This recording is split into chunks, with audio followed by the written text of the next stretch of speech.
नमस्कार, आप देख रहे हैं केकेडी न्यूज में आपके साथ श्रुतिका थपलियाल और वक्त तो चला है इस वक्त 6 बजे की 6 बड़ी खबरों की तरफ। प्रधानमंत्री नरेंद्र मोदी ने आज दिल्ली के 3 मूर्ति भवन में प्रधानमंत्री संग्रहालय का उद्घाटन किया। उद्घाटन के बाद उन्होंने सबसे पहले टिकट भी खरीदा, फिर झलक लेने के लिए अंदर गए। प्रधानमंत्री संग्रहालय में अब तक के सभी प्रधानमंत्रियों के कार्यों का प्रदर्शन होगा। पहले इसे नेहरू संग्रहालय भवन के नाम से जाना जाता था। बता दें कि पिछले महीने पीएम मोदी की अध्यक्षता में हुई कैबिनेट बैठक में नेहरू संग्रहालय को पीएम म्यूजियम में तब्दील करने का फैसला किया गया था। वहीं पीएम मोदी ने संबोधन भी दिया। उन्होंने क्या कुछ कहा, आइए सुनाते हैं आपको। देश के अलग अलग हिस्सों में आज त्योहारों और उत्सवों का अवसर है। आज बैसाखी है, बोहाग बिहू है, आज से ओडिया नववर्ष भी शुरू हो रहा है। हमारे तमिलनाडु के भाई बहन भी नए वर्ष का स्वागत कर रहे हैं। मैं उन्हें पुत्तांड की बधाई देता हूं। इसके अलावा भी कई क्षेत्रों में नववर्ष शुरू हो रहा है, अनेक पर्व मनाए जा रहे हैं।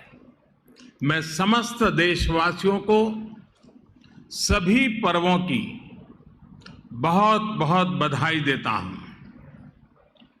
आप सभी को भगवान महावीर जयंती की भी बहुत बहुत शुभकामनाएं। साथियों, आज का ये अवसर 2 अन्य कारणों से और विशेष हो गया है। आज पूरा देश बाबा साहब भीमराव अंबेडकर को उनकी जयंती पर आदरपूर्वक, श्रद्धापूर्वक याद कर रहा है। बाबा साहब जिस संविधान के मुख्य शिल्पकार रहे, उस संविधान ने हमें संसदीय प्रणाली का आधार दिया। इस संसदीय प्रणाली का प्रमुख दायित्व देश के प्रधानमंत्री का पद रहा है। ये मेरा सौभाग्य है कि आज मुझे प्रधानमंत्री संग्रहालय देश को समर्पित करने का अवसर मिला है।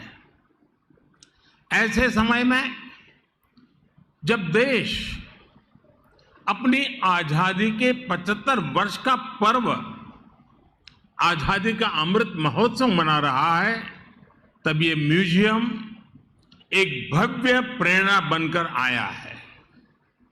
इन 75 वर्षों में देश ने अनेक गौरवमय पल देखे हैं। इतिहास के झरोखे में इन पलों का जो महत्व है वह अतुलनीय है। ऐसे बहुत से पलों की झलक प्रधानमंत्री संग्रहालय में भी देखने को मिलेगी। मैं सभी देशवासियों को बहुत बहुत बधाई देता हूं। इस बिल्डिंग में 40 से अधिक गैलरियां हैं और लगभग 4000 लोगों के एक साथ भ्रमण की व्यवस्था है। वर्चुअल रियलिटी, रोबोट्स और दूसरी आधुनिक टेक्नोलॉजी के माध्यम से तेजी से बदल रहे भारत की तस्वीर ये संग्रहालय दुनिया को दिखाएगा।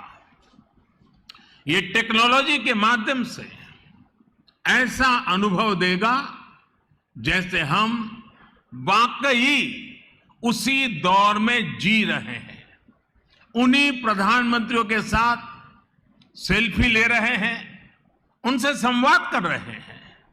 साथियों, हमें अपने युवा साथियों को इस म्यूजियम में आने के लिए अधिक से अधिक प्रोत्साहित करना चाहिए। ये म्यूजियम उनके अनुभवों को और विस्तार देगा। हमारे युवा सक्षम है और उनमें देश को नई ऊंचाइयों तक ले जाने की क्षमता है। वे अपने देश के बारे में, स्वतंत्र भारत के महत्वपूर्ण अवसरों के बारे में जितना अधिक जानेंगे, समझेंगे, उतना ही वो सटीक फैसले लेने में सक्षम भी बनेंगे। ये संग्रहालय आने वाली पीढ़ियों के लिए ज्ञान का, विचार का, अनुभवों का एक द्वार खोलने का काम करेगा।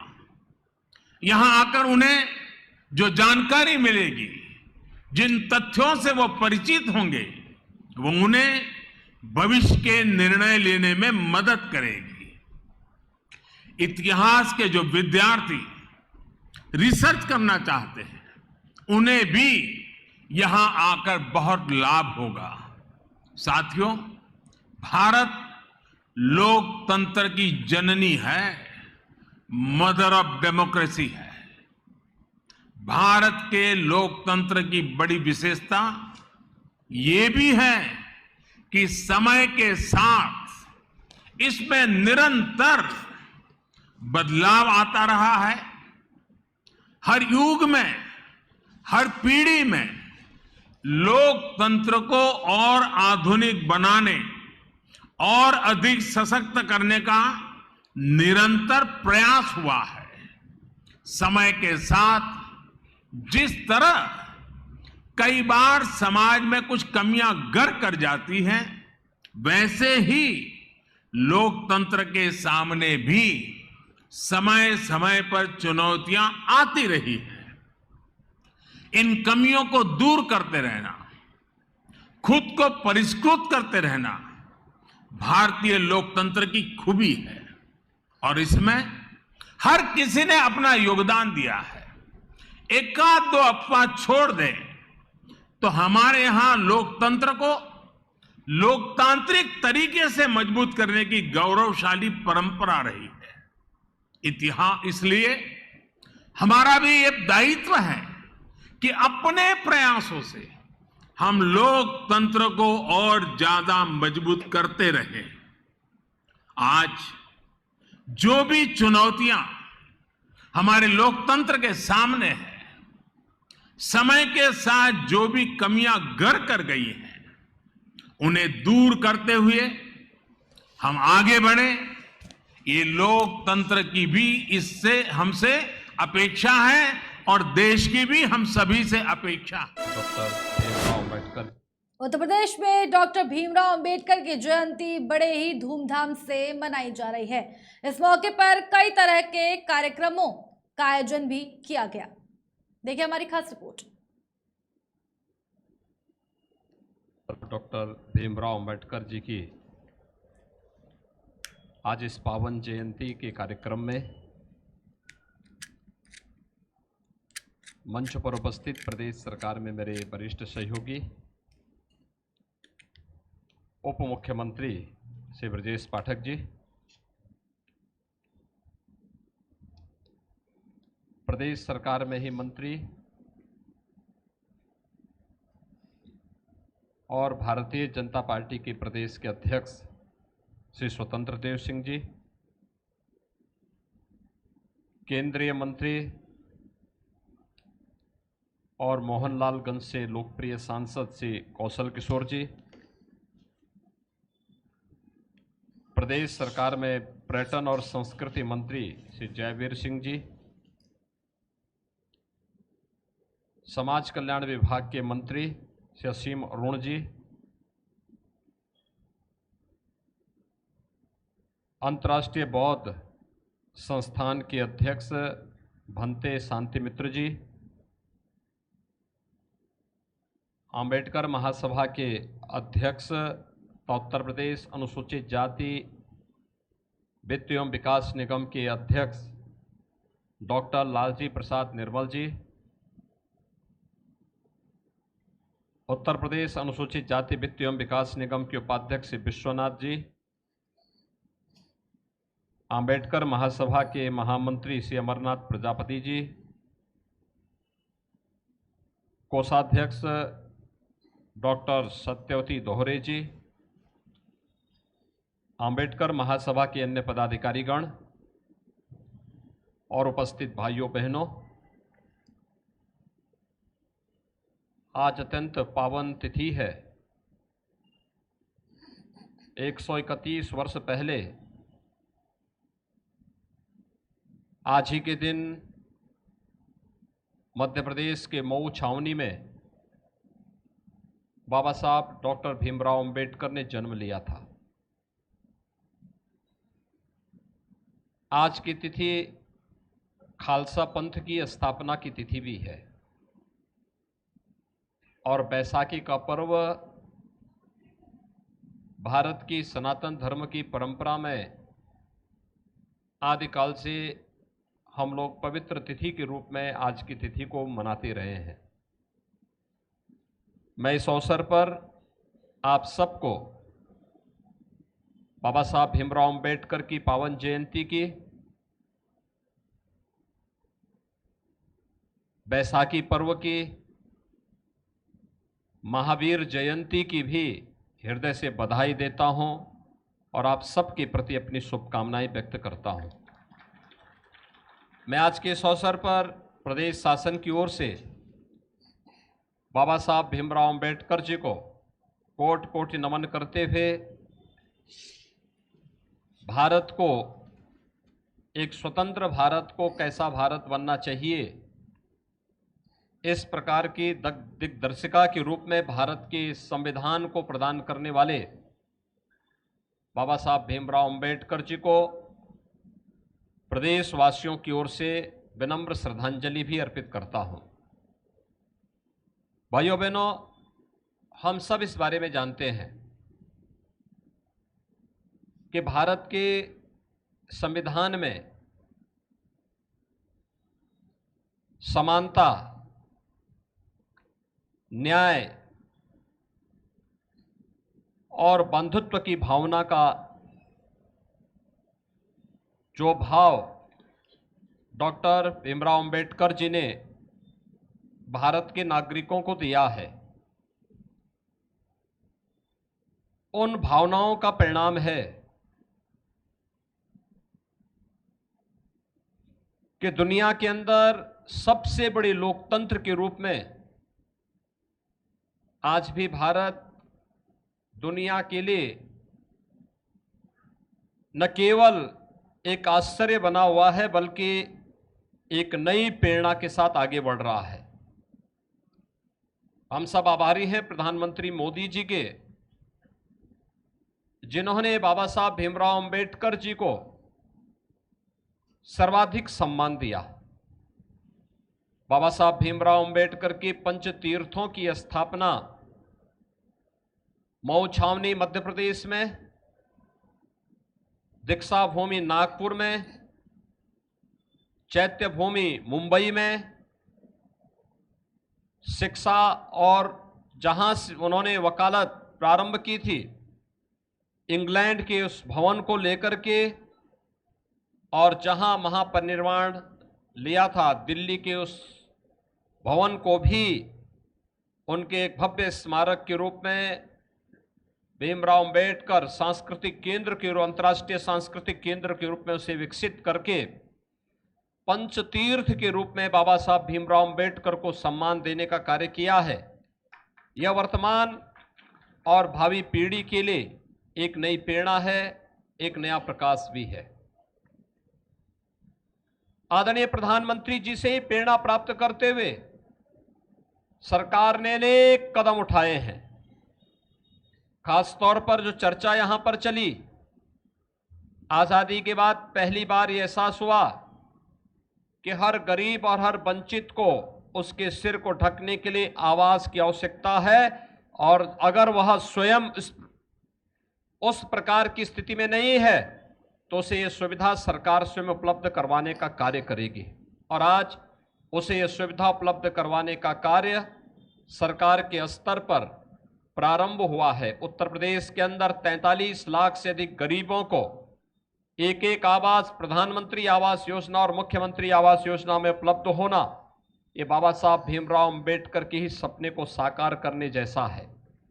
हर गरीब के पास अपना शौचालय हो, बिना भेदभाव के आज 2 करोड़ 61 लाख से अधिक गरीब परिवारों को एक एक शौचालय उपलब्ध हो जाना, ये बाबा साहब भीमराव अंबेडकर के उस सपने को, जिसमें स्वच्छता का आग्रह तो है ही, लेकिन साथ साथ नारी गरिमा की सुरक्षा की भी इसमें पूरी व्यवस्था की गई है और उसका प्रतिनिधित्व करता है। हर घर में बिजली जले, शिक्षा के नए नए केंद्र स्थापित होना, अनुसूचित जाति जनजाति के नागरिकों के लिए विशेष प्रावधान करते उन्हें जीवन के प्रत्येक क्षेत्र में आगे बढ़ने के लिए एक नया मंच देने के साथ ही उन सभी गरीबों और वंचितों को जिनके आवास कहीं पर बने थे लेकिन उसका पट्टा किन्हीं कारणों से उन्हें उपलब्ध नहीं हो पाया था, उन्हें उजाड़ना नहीं बल्कि उनको बसाने की व्यवस्था वहीं पर हो, उन्हें आवासीय पट्टा वहां पर प्राप्त हो, इसकी व्यवस्था आज सरकार जिस रूप में प्रारंभ की है यह प्रधानमंत्री मोदी जी की प्रेरणा से बाबा साहब भीमराव अंबेडकर के सपने को साकार करने की एक मुहिम का ही हिस्सा है और उसी के तहत आज हम सब आपके बीच में आए हैं। भाइयों बहनों, हम सबको याद रखना होगा, बाबा साहब भीमराव अंबेडकर ने एक बात कही थी और वह बात उन्होंने कही थी कि अगर जीवन में आगे बढ़ना है तो चुनौतियों से भागना नहीं बल्कि उसका सामना करने से ही हम उस समस्या का समाधान का रास्ता भी निकाल पाएंगे। याद करिए, आज तो काफी परिवर्तन हुआ है, समाज, पूरी व्यवस्था, सरकारें सब आपके साथ में खड़ी होती हैं, लेकिन एक समय वह कालखंड कैसा रहा होगा जब बाबा साहब भीमराव अंबेडकर का जन्म हुआ होगा।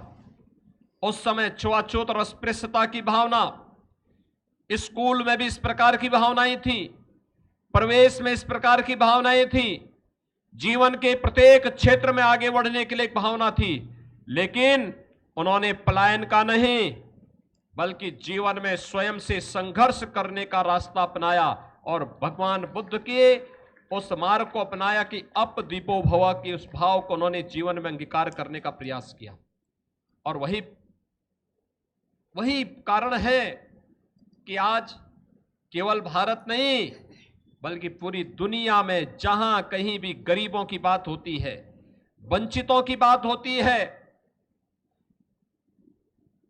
समाज के अंतिम पायदान पर खड़े हुए व्यक्ति की बात होती है, न्याय, बंधुता और समानता की बात होती है, स्वाधीनता की बात होती है, वहां पर बाबा साहब भीमराव अंबेडकर का नाम बड़ी श्रद्धा और बड़े सम्मान के साथ वहां का प्रत्येक नागरिक लेता है।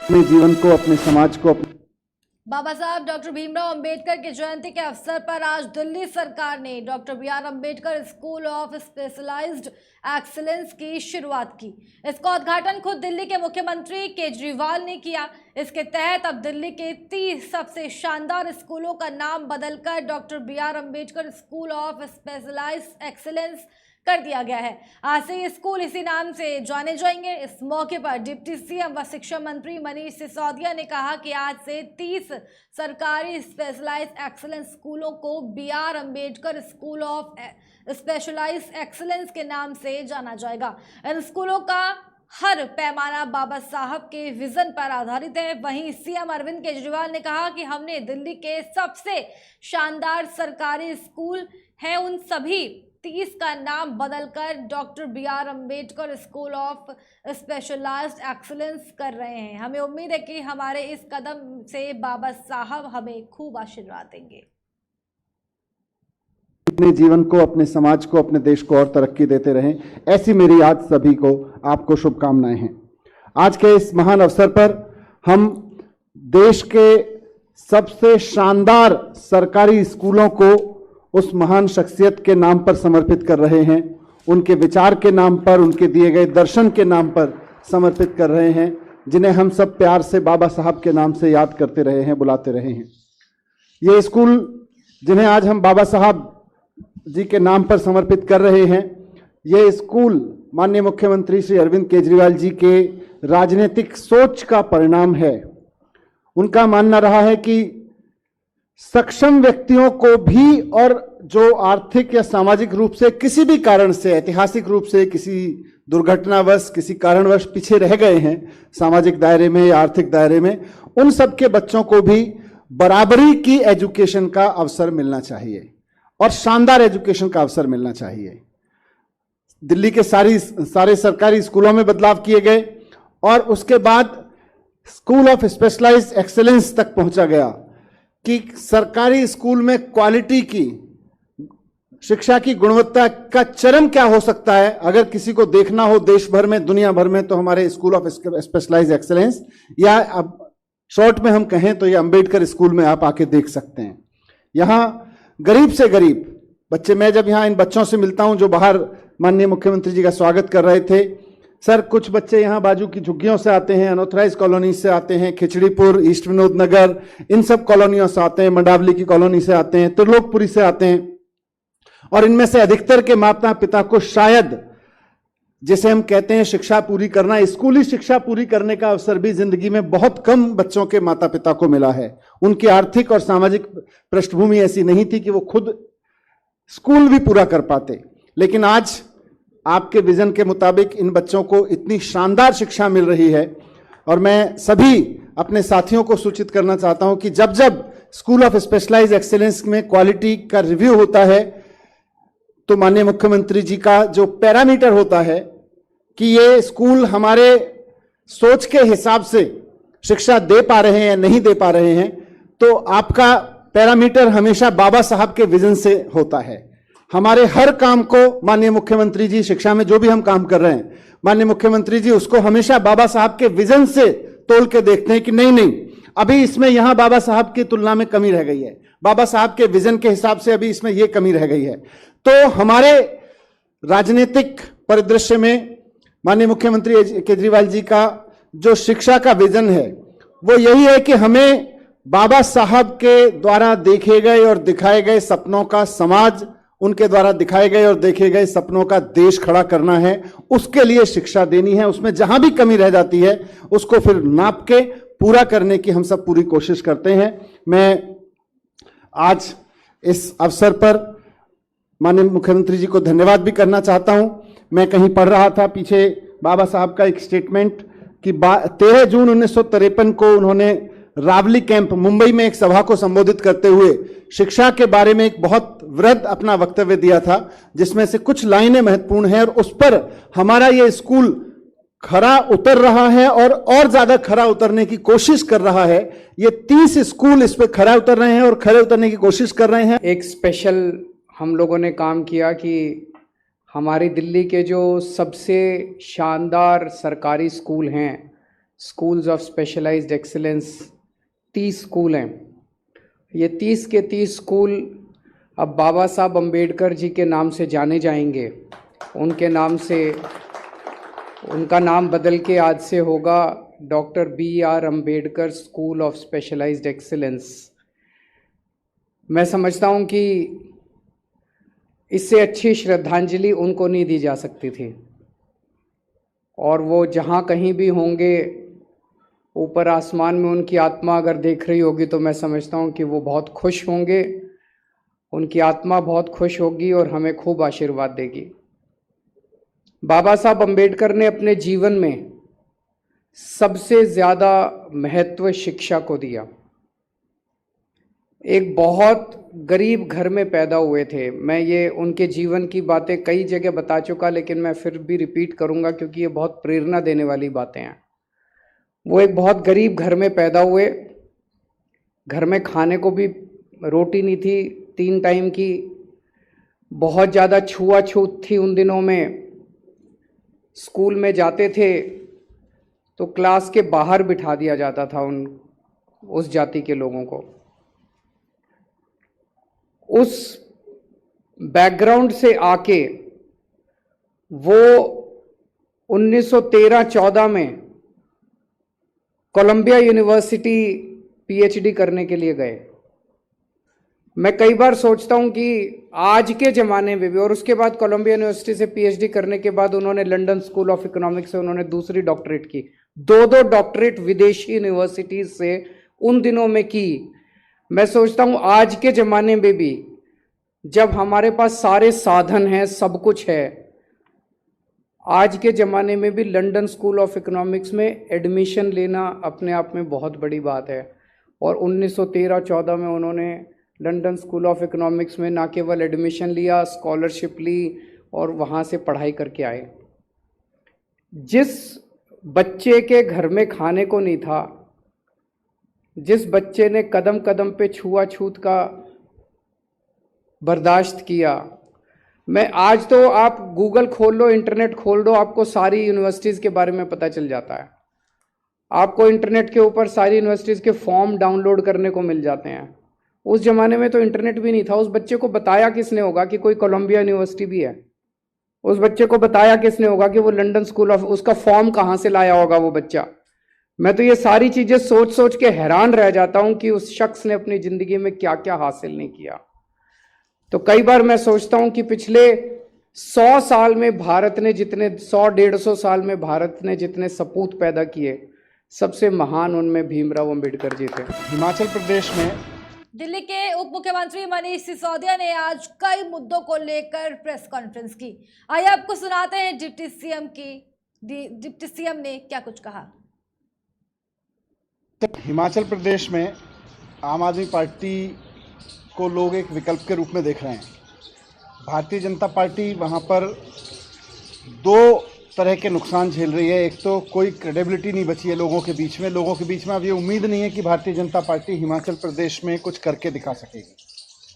हिमाचल के लोगों को बिल्कुल इस बात की उम्मीद नहीं है कि वहाँ भारतीय जनता पार्टी से ये अपेक्षा की जाए कि वो स्कूल पे, अस्पताल पे, रोज़गार पे, बिजली पे कुछ काम करेगी। ऐसी हिमाचल प्रदेश में चारों तरफ से निकल के आ रहा है। और दूसरा,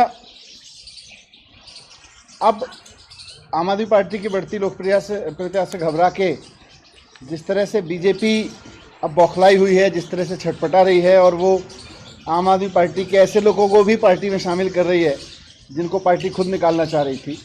वैसे में बीजेपी के जो सीरियस कार्यकर्ता हैं, जो सोचते थे हिमाचल के लिए कुछ हो, उनको भी अब लग रहा है कि अब उनकी पार्टी कुछ नहीं करेगी। तो वो अब बड़ी संख्या में छोड़ के आम आदमी पार्टी ज्वाइन कर रहे हैं और भारतीय जनता पार्टी पूरी तरह से बिखर चुकी है। वहाँ पे हरमेल धीमान भारतीय जनता पार्टी के वहाँ 30 साल पुराने नेता हैं। उन्होंने भारतीय जनता पार्टी छोड़ के आम आदमी पार्टी ज्वाइन की है। उन्होंने, हरमेल धीमान जी ने राष्ट्रीय कार्यकारिणी में एससी विंग संभाला है, हिमाचल में भी संभाला है और राष्ट्रीय कार्यकारिणी में भी एससी विंग संभाला है। वो अपने डिस्ट्रिक्ट लेवल के, अलग अलग लेवल के, डिस्ट्रिक्ट लेवल के बहुत सारे 20 नेताओं के साथ आम आदमी पार्टी में शामिल हुए हैं और अब 1000 नेता उनके अलग अलग ब्लॉक लेवल के और डिस्ट्रिक्ट लेवल के और भारतीय जनता पार्टी के शामिल होने जा रहे हैं, इस उम्मीद में कि भारतीय जनता पार्टी से अब उनको उम्मीद नहीं है कि हिमाचल के लिए वो कुछ करेगी। वहाँ पूरी तरह से बिखर गई है उनके पार्टी की उम्मीद, हिमाचल के लोगों की उम्मीद पूरी तरह से टूट गई हैं। 1000 लोग और वहाँ पे शामिल होंगे और जिस तरह से पंजाब में और दिल्ली में स्कूल में, अस्पताल में काम हुआ है, बिजली पे काम हुआ है, वैसे ही सरकार बनाने के लिए अब हिमाचल के लोग और ये लोग जो अब और अलग अलग पार्टियां छोड़ के आ रहे हैं और ख़ास तौर से भारतीय जनता पार्टी से निराश होकर आ रहे हैं, सब मिलके एक नए हिमाचल की इबारत लिखना शुरू करेंगे।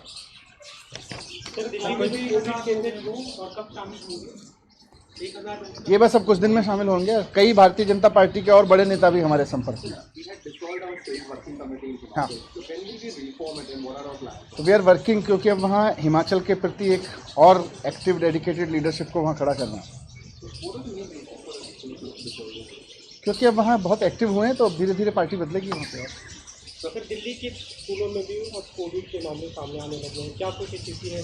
कुछ कितने मामले मिले? देखिए, कोविड के ओवरऑल दिल्ली में देखें तो मामलों में थोड़ी सी बढ़ोतरी हुई है, पर अभी तक इसमें कहीं भी कोई ऐसी चिंता की बात नहीं है, क्योंकि हॉस्पिटलाइजेशन नहीं है। ये जो वेरिएंट है ये भी ओमिक्रॉन जैसा है, ओमिक्रॉन के उसी पे है और अभी तो इसकी जीनोम सीक्वेंसिंग और इन सब का भी होना बाकी है कि ये पुराना ही वेरिएंट चल रहा है क्या। तो कहीं से भी हॉस्पिटलाइजेशन बढ़ने की खबरें नहीं आ रही हैं। पर अब क्योंकि कोविड है और हम सब बार बार कहते हैं कि पिछले 2 साल के बाद अब हम सबको कोविड के साथ जीना सीख के आगे बढ़ना है, तो कहीं कोई ऐसी टेंशन की बात नहीं है। कुछ स्कूल से मैं लगातार नज़र रखे हुए हूँ, किसी भी स्कूल में कहीं एक भी केस आता है किसी टीचर या किसी एक बच्चे को, तो उस वक्त स्कूल भी हमको रिपोर्ट कर रहा है और हम भी स्कूल को जो भी दिशा निर्देश हैं इंडिविजुअली दे रहे हैं। मैंने अपने एजुकेशन डिपार्टमेंट के ऑफिसर्स को कहा है कि अभी 2-3 दिन की छुट्टियां हैं, इस बीच में केसेस पे नज़र रखते हुए एक जनरल गाइडलाइन नए हिसाब से बना के स्कूल्स के लिए जारी करें, तो कल तक हम एक गाइडलाइन भी जारी करेंगे। सर, अब तक किसी स्कूल में ऐसे मामले आए हैं? स्कूल में कितने केसेज आए? बहुत एकाध केस कहीं से आ रहे हैं, अभी तक कहीं इस तरह के ज़्यादा केस नहीं आए। कहीं किसी टीचर को हुआ है, कल भी एक स्कूल शायद ऐसा या 2 स्कूल ऐसे हैं जहाँ 1 या 2 बच्चों को हुए हैं। सर, कुछ प्राइवेट स्कूलों में फीस बढ़ोतरी को लेकर भी पेरेंट्स जो हैं वो लगातार प्रोटेस्ट कर रहे हैं, तो कह रहे हैं कि प्राइवेट स्कूल मनमाने तरीके से फीस बढ़ा रहे हैं। देखिए, दिल्ली में हमने 2015 के बाद से प्राइवेट स्कूलों की फ़ीस बिल्कुल नहीं बढ़नी थी। यहाँ तक कि 2016-17 में जब बहुत सारे स्कूलों ने फ़ीस बढ़ाने की मांग की, तो हमने सबको कहा कि हम आपके खाते चेक करेंगे।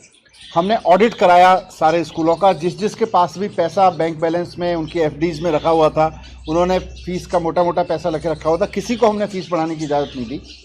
2017, 17, 18, 18, 19, 19, 20, फिर दोनों कोविड के ईयर्स में किसी को इजाज़त नहीं दी।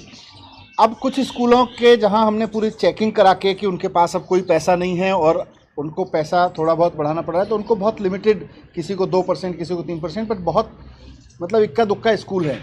इसके अलावा अगर कोई स्कूल अपनी मनमर्जी से फ़ीस बढ़ा ले रहा है, तो उसके खिलाफ जैसे ही पेरेंट्स की शिकायत आती है, हम पूरी उसकी जांच कराते हैं, उसका ऑडिट कराते हैं और उसके खिलाफ एक्शन भी लेते हैं। सर, ये जो बच्चों में कोविड मिला है, कितनी उम्र क्या होगी, आयु वर्ग की? इससे कोई उम्र का फिक्स नहीं है, अलग अलग स्कूल से अलग अलग उम्र है। कुछ नंबर ऑफ स्कूल्स का कंफर्मेशन है या कितने केसेस हैं? अभी मेरे पास में 4-5 स्कूल से ही पिछले 4-5 दिन में ऐसी सूचनाएं मिली कि किसी टीचर को हुआ तो उसने इंटीमेट कर दिया, या कुछ इस तरह किसी एक बच्चे को हुआ तो पेरेंट्स ने इंटीमेट कर दिया, स्कूल में आए हुए बच्चे को नहीं। हिमाचल प्रदेश में शिवसेना प्रवक्ता संजय राउत ने आरएसएस प्रमुख मोहन भागवत के बयान पर जवाब दिया। उन्होंने कहा कि अखंड भारत का सपना कौन नहीं देखता है। वीर सावरकर, बाला साहेब ठाकरे का ये सपना था, तो सबसे पहले आप वीर सावरकर को भारत रत्न दीजिए। दरअसल मोहन भागवत ने कहा था कि सनातन धर्म ही हिंदू राष्ट्र है। 15 वर्ष में भारत फिर से अखंड भारत बनेगा, साथ ही ये सब हम अपनी आंखों से देख पाएंगे। भागवत ने कहा कि वैसे तो संतों की ओर से ज्योतिष के अनुसार 20 से 25 साल में भारत फिर से अखंड भारत होगा ही, लेकिन अगर हम सभी मिलकर इस काम की गति को बढ़ाएंगे तो 10 से 15 साल में अखंड भारत बनेगा। भागवत के बयान पर प्रतिक्रिया देते हुए राउत ने कहा कि आप अखंड भारत बना लीजिए, लेकिन 15 साल का नहीं, 15 दिन का वादा कीजिए और अखंड हिंदुस्तान बनाएंगे। अखंड हिंदुस्तान का सपना कौन नहीं देखता। कश्मीरी पंडितों की घर वापसी करवा दीजिए तो हम समर्थन करेंगे। 15 सालों में नहीं, आप 15 दिन में कर लीजिए। सरसंघ चालक मोहन भागवत जी हमारे लिए भी आदरणीय है। अगर अखंड हिंदुस्तान की बात कोई करता है तो सबसे पहले उनको पीओके को हिंदुस्तान को जोड़ना पड़ेगा, वो ले लीजिए। फिर पूरा जो पाकिस्तान विभाजन हुआ था 1947 में, उनको हिंदुस्तान को जोड़ना पड़ेगा, वो भी लीजिए। कभी कंधार तक हमारी सीमाएं थी, वो भी लीजिए। श्रीलंका भी लीजिए और एक अखंड हिंदुस्तान, एक महासत्ता बना लीजिए। किसी ने रोका नहीं है, ये देश के लिए गर्व की बात है। लेकिन 15 साल का वायदा मत करिए, 15 दिन करिए या 2 साल करिए, हम पूरा देश आपके साथ रहेंगे। लेकिन उससे पहले जो कश्मीरी पंडित है, उनकी जो कश्मीर की फाइल जो अब वापस खुली एक पर्दे के ऊपर, उस सभी हमारे कश्मीरी पंडित भाइयों को उनकी घर वापसी बहुत ही सुरक्षित तरीके से होनी चाहिए, वो कर लीजिए।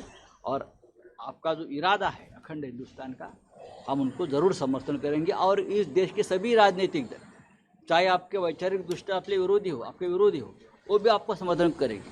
अखंड हिंदुस्तान का सपना कौन नहीं देखता है, सब कुछ देखता है। लेकिन वीर सावरकर का ये सपना था, बाला साहब ठाकरे जी का सपना था, तो सबसे पहले वीर सावरकर को भारत। कोरोना महामारी से दुनिया भर में जंग अभी तक जारी है। इस बीच देश के कई शहरों में कोरोना के मामले बढ़ रहे हैं। नोएडा और गाजियाबाद के बाद दिल्ली के स्कूल में भी कोरोना ने एक बार फिर से दस्तक दे दी है। दिल्ली के एक निजी स्कूल में एक छात्र और शिक्षक कोरोना पॉजिटिव पाए गए, जिसके बाद क्लास के सभी छात्रों को छुट्टी दे दी गई है।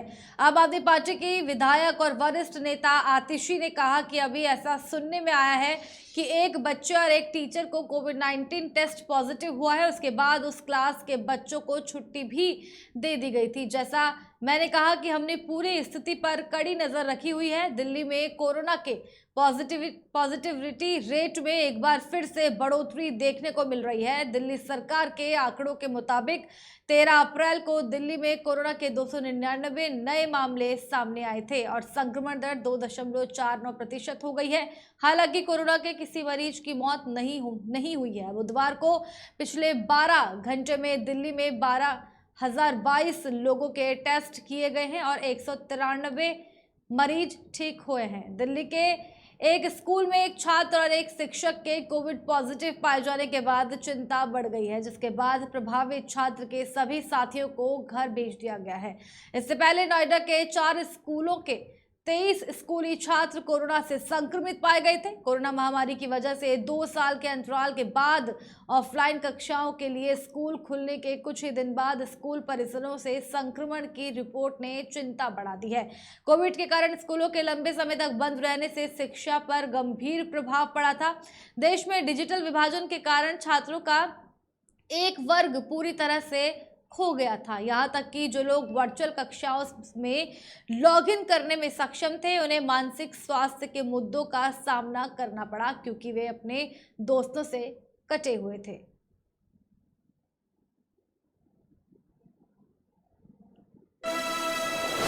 इस वक्त की बड़ी अपडेट आपको बता दें, अज्ञात